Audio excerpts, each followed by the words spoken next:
Saba mukulu wanyalo. Tulina obusungu bwaffe tebutuyisa. Abatuuze abasoba mu 15 abasangibwa ku kyalo Kiteega ekisangibwa mu Lugazi Municipality Buikwe District basuuliridde okugobwa ku plots zaabwe oluvannyuma lw'obutakkaanya olwabalukawo wakati w'abalandirods ababiri mukulu Serwadda ne Basiga nga buli omu akaayanira obwannannyini. Ate ettaka lyennyini kizuuliddwa nti kuliko n'ettaka ery'ekkubo eryatundibwa ng'ekkubo lino limazeewo okumala ebbanga ddene erya layini muleefu okugatta ku Kiteega. Olunaku lwaleero abakulembeze ba Buikwe District nga bakulembeddwamu mukulu Kanaabi Jimmy Asiya B. Ozuma meeya wa municipality kosa ne omubaka wa parliament w'ekitundu ekyo Serubula Musomesa Kinaalwa bawuubyeko olubu lw'ekigere okulambula empenda z'ettaka n'okumala enkaayana ku ttaka eryo.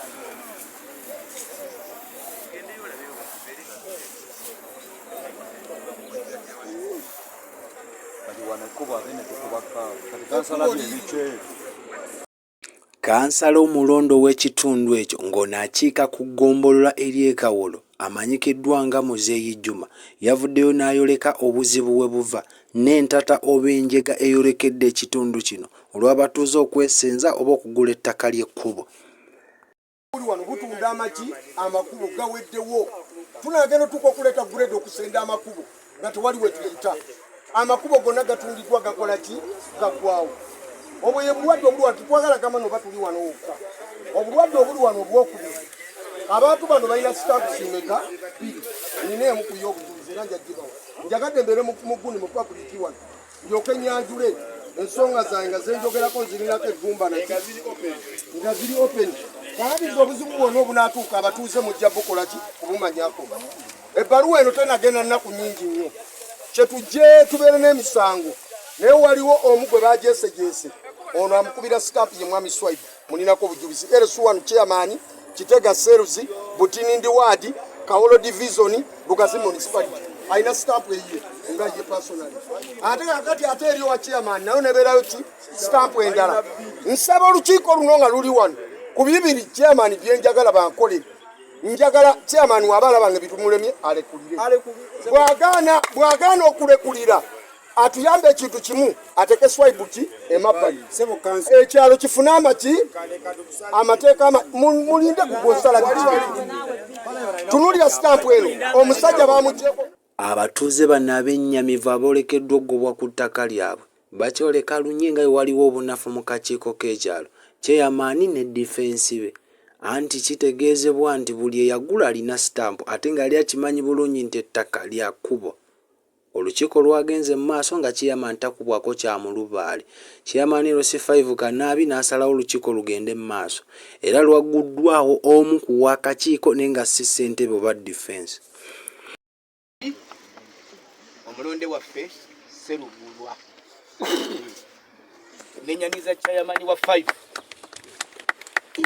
omuzira waffe omugogozi waffe nenjadiriza road mayor Yebi Aseya no wakakiiko munnange wabula kyesimanyi bwe bukedde olwaleero oba ssentebe alinako we yeekoonye buli omu alina amaka ge ate nga tebadde ensonga empisa kawuwe oba okumukubira essimu.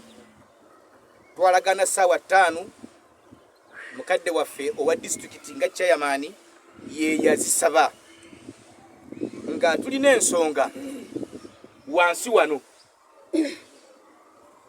twakkaanya Basiga atwale ekyapa kye photocopy ku district chairman nga yasaba Serwadda Kayemba Estate naye atwale ekyapa kye ku district n'abasaba bo mukulu Basiga aleete omusaveya we Serwadda alete owuwe chairman naye alagire owuwe owa district ajje naye.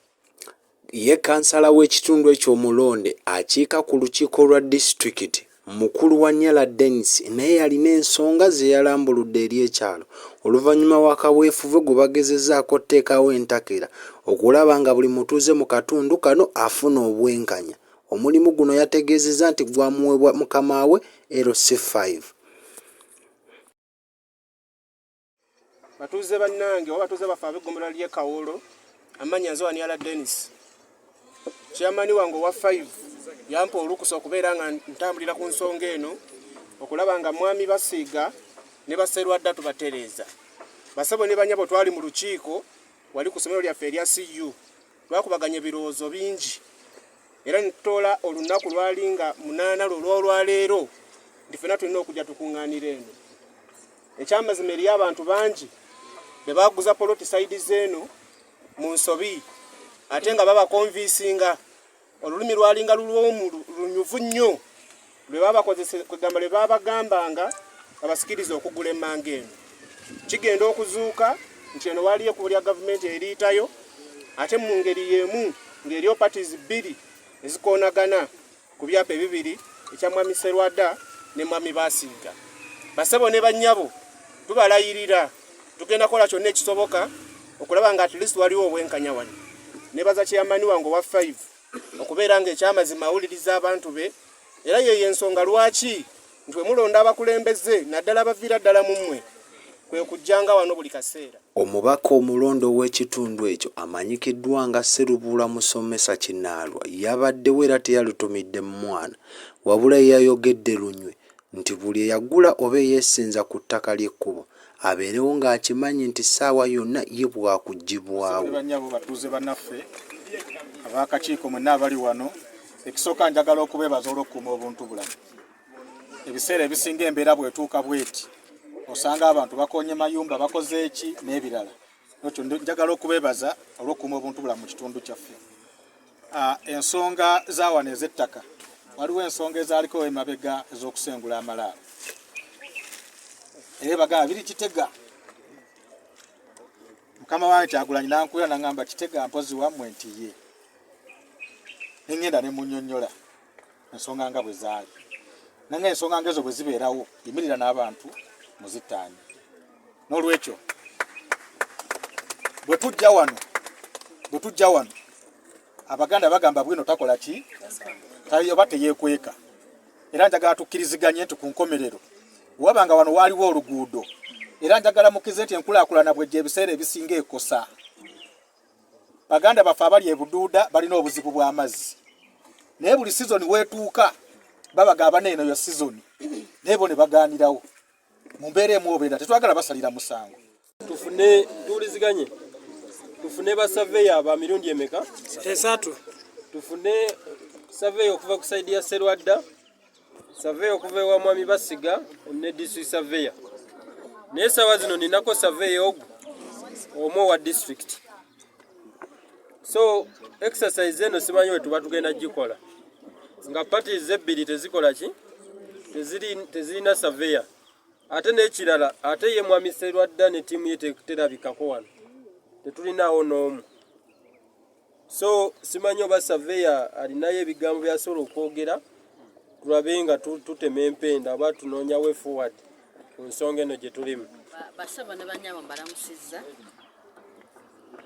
amanya Nakato Sise District Surveyor ku nsonga eno mbadde njiraba mu office ebadde etuuka mu office yasooka kujja oluvannyuma lwa mukulu Basiga actually ye mulundi ogwokubiri kati okumulaba yajja ng'asaba kugulawo mpenda ez'ettaka lye plot ne block obimanyi kyemmanyi so wentunula bwe nti nendaba n'ebyavaamu mu ripooti ndaba nga ettaka lye lino lye tulimu okusinziira ku kyendaba. So ne tumuwa permission agenda akole boundary opening. Mukyala Nakato Sise District Surveyor yawaliriziddwa abatuuze okutunako mu lipooti gye yabadde nayo bakakase nti oba ekkubo weeriri mu mateeka era babeere bamativu ku kyo. Kituufu, it is true, plot 38 existing gyeri 38 weeri ne plot 12 nayo weeri. Like nsoma report results eraga nti okusooka tusooka kisaakinga byapa ekisooka nti ebyapa bituufu then location y'ekyapa ekyo ne bagiraga then plot 12 erinaanye kiri mu erinaanye ne plot 37 mu east, then plot 13 mu south direction is the west. Then ne bagamba waliwo public road passing through plot 38, which is in the east. yes, connecting Kigambibwa village ne Kiteega trading center. Then part of plot 38 is currently being used for farming and crops. Then another portion eri vacant tewaliwo kintu.